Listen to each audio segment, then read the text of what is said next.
Gabriel Parodi, soy residente del Hospital Argerich de Anestesia. Voy a estar con ustedes para darles esta clase de vaporizadores. En la primera parte vamos a hablar un poquito de bases físicas. Yo mi clase la basé principalmente en el capítulo 29 del Miller, la octava edición. Es un poquito largo el capítulo, pero van a ver que hay muchas cosas que se repiten y lo pueden ir desglosando con tiempo, pueden ir leyendo. Si no entienden algo, obviamente les voy a dejar mi mail ahí abajo, por si necesitan, me pueden escribir ahí. Pero bueno, en esta primera foto lo que se pueden ver son los vaporizadores más comunes, o capaz no más comunes, pero que están en circulación. El que más van a ver de todos es el color amarillo, que, como dice, corresponde al sevoflurano, dice ahí. Después también tenemos otros como el violeta, que es el isoflurano, se lo pueden ver, está en desuso en realidad, pero por ahí se van a encontrar algunas máquinas que todavía lo tienen. Generalmente se lo van a encontrar vacío. El del deflurano, que tiene un mecanismo especial del cual vamos a hablar más adelante, y el del alotano, que también es en rojo, es un gas que está actualmente en desuso. Pero bueno, para que vayan familiarizándose con las formas, estos corresponden a lo de las mesas de las Draeger, como dicen ahí las marquitas. Así que vamos a ir avanzando en esta clase y ya saben, cualquier duda al mail. Para comenzar con las bases físicas, no podemos dejar de hablar de la ley de Dalton, que es la ley que nos habla de las presiones parciales, que nos dice que la sumatoria de las presiones parciales de cada gas nos va a dar una presión total, siempre y cuando esto esté en un recipiente determinado, ¿no? Como dice acá, cada gas particular va a ejercer una presión, de las cuales vamos a ir sumando. La presión de determinado gas se va a sumar a la del segundo gas y la del tercer gas y nos va a dar una presión total. Básicamente lo que nos habla es que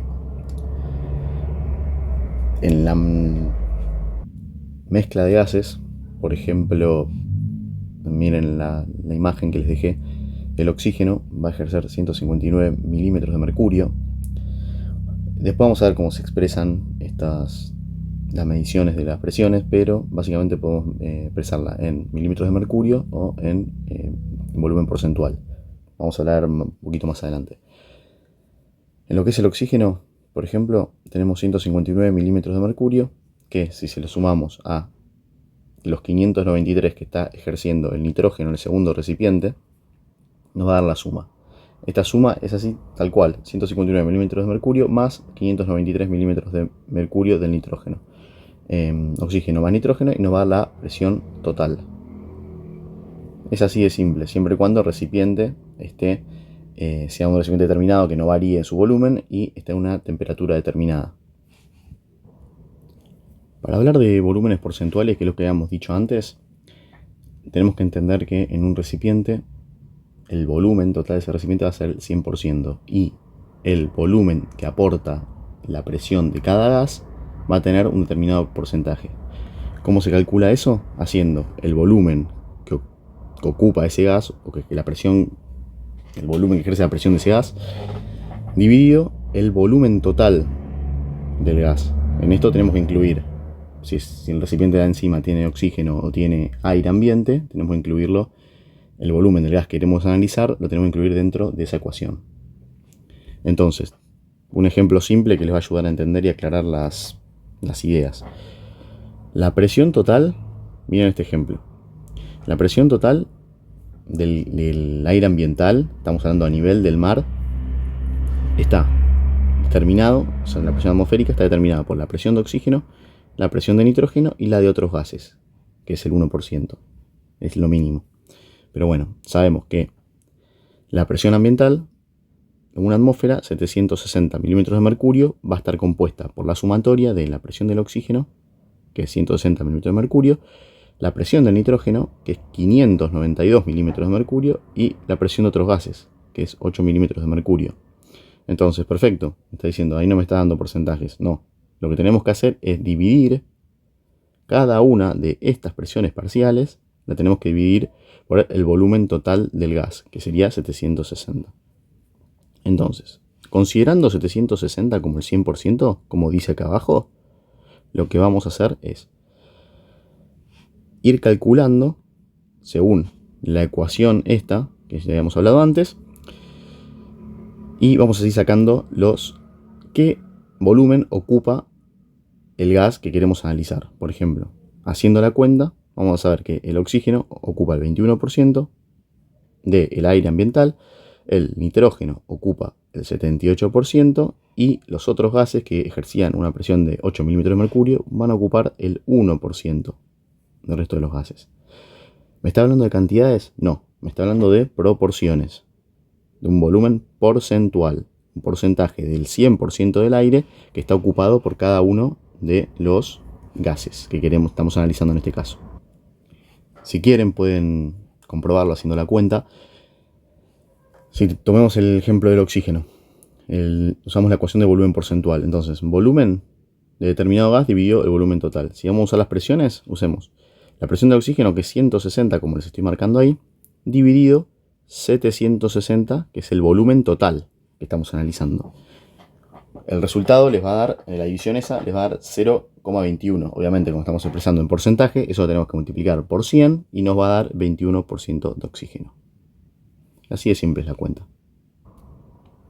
Seguimos un poquito más adelante para hablar de vaporizador, que significa que es un vaporizador. Es un instrumento diseñado para proporcionar el pasaje del estado líquido al gaseoso de un agente anestésico determinado, que va a jugar con diferentes leyes físicas. Va a jugar con la ley de la evaporación y va a jugar con el punto de ebullición de diferentes agentes, del cual vamos a hablar un poquito más adelante, pero acá vamos a una introducción. Si hablamos de la evaporación, ¿qué es la evaporación? Es un proceso físico lento y gradual. Es importante que entiendan que es lento y gradual. ¿Por qué? Porque no es lo mismo subirle la temperatura a un agente que dejarlo a temperatura ambiente y que se vaya evaporando lentamente. ¿Por qué? Pues si sube a temperatura ya no sería evaporación. O sea, sí tendríamos evaporación, pero estamos subiendo a temperatura y estamos acelerando el proceso. Entonces lo importante acá es que entender que es lento y gradual.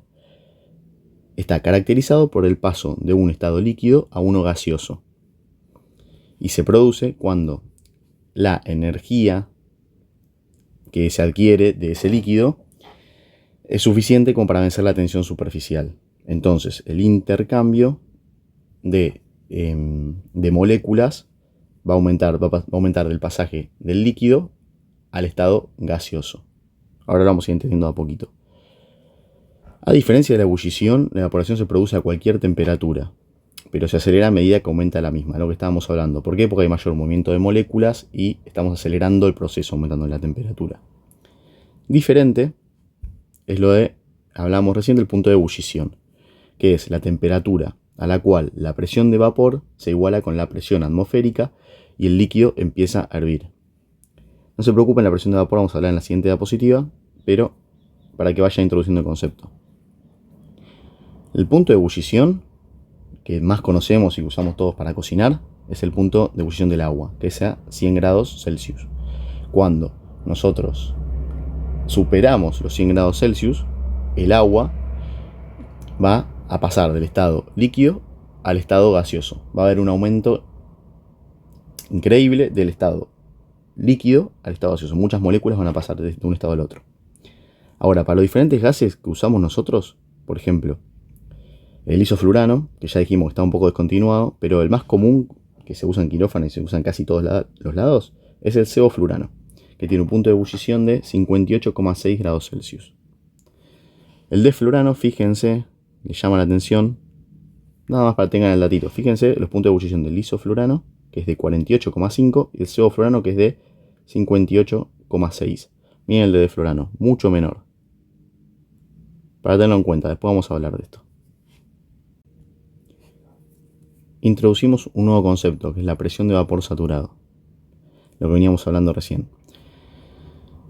Entonces, ¿qué es la presión de vapor saturado? La presión de vapor saturado, hay que entenderla.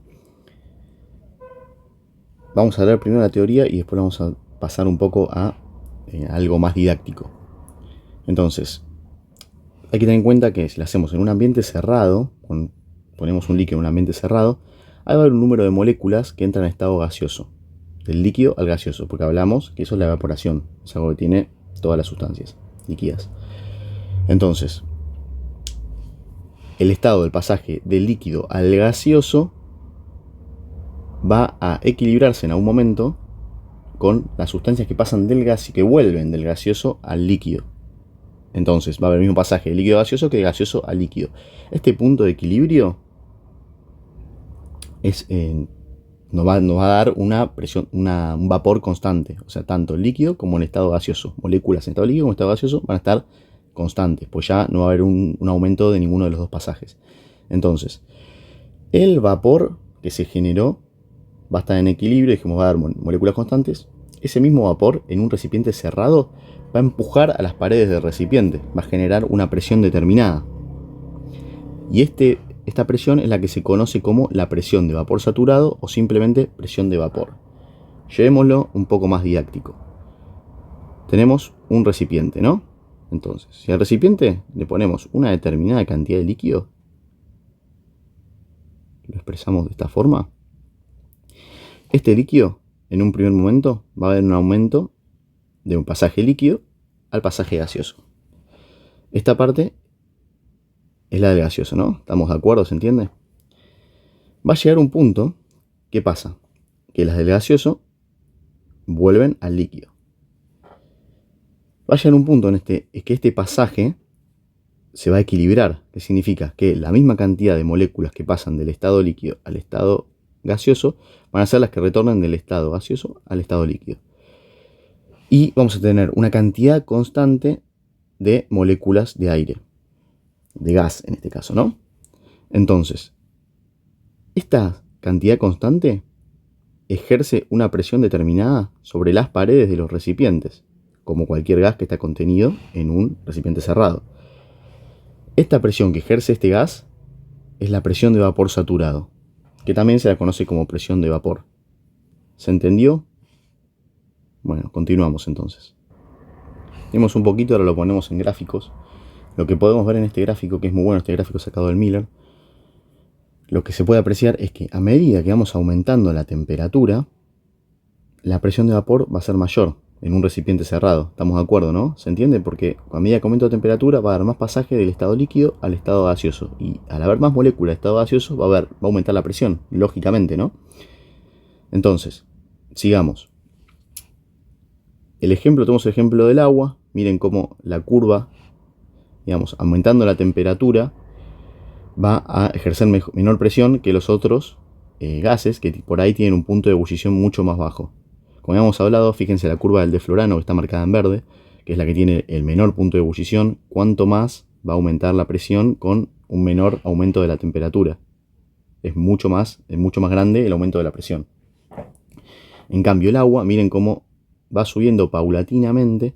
Seguramente la curva esta, si la continuamos y aumentamos la temperatura a 100 grados, va a tender a aumentar la pendiente. Pero bueno, es algo que habría que ver si continúa gráfico.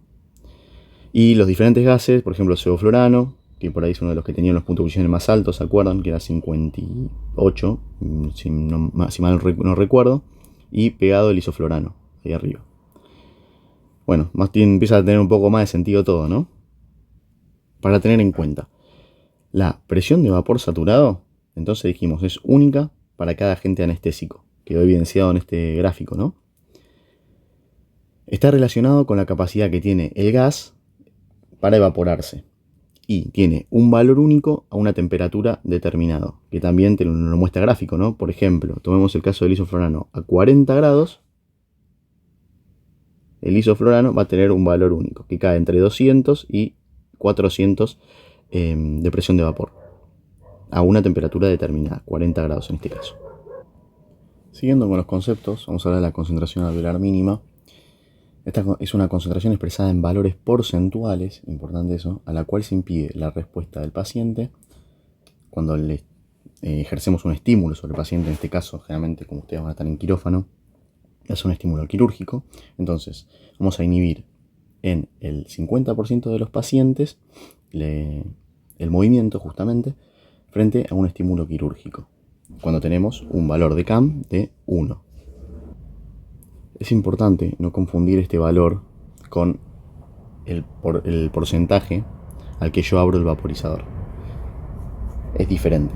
Por ejemplo, cuando hablo de porcentaje, no sé si recuerdan las primeras imágenes, si no, vuelvan a las primeras imágenes, van a poder ver los vaporizadores. Bien, tienen arriba unas perillitas que les marcan el volumen al que uno va a abrir, el volumen por ciento al que uno va a abrir ese gas.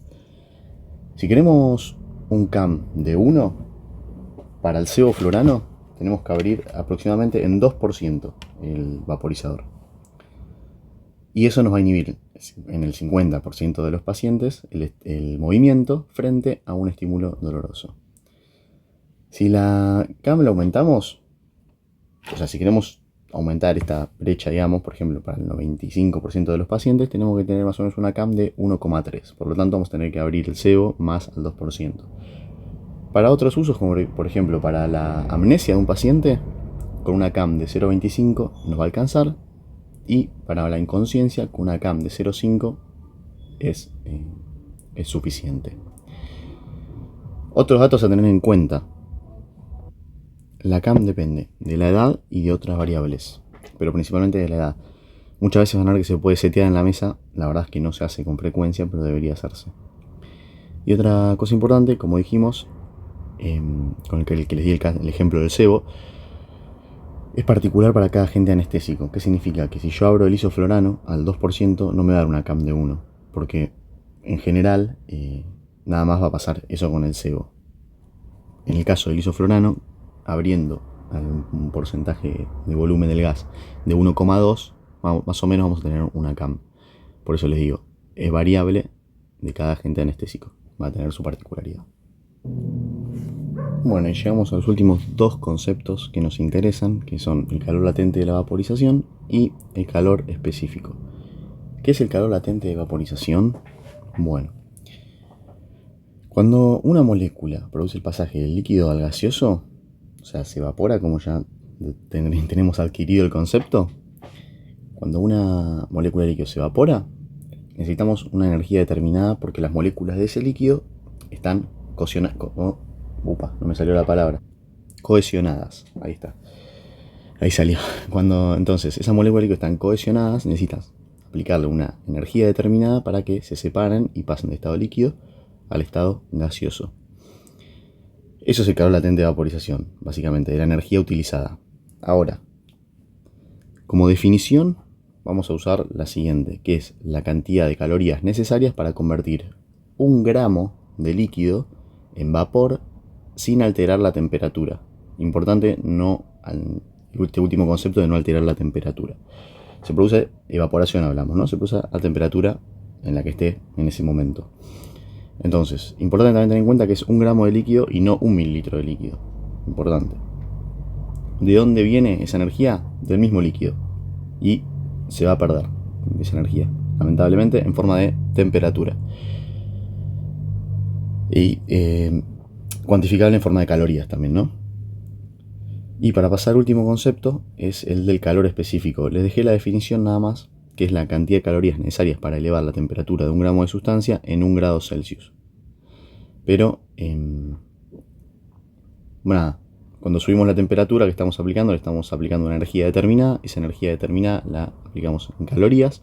Y para aumentar 1 gramo de sustancia en 1 grado Celsius, la temperatura, se usa un calor específico. Esa es puramente de definición el concepto. Así que bueno, llegamos al final de la clase. Espero que no les haya sido muy pesada. Ya saben, cualquier cosa les dejé el mail adelante. Me pueden mandar mail libremente. Los voy a intentar contestar lo más rápido posible. Y espero que les sea leve el resto de la cursada. Nos vemos en la próxima clase. Un saludo para todos.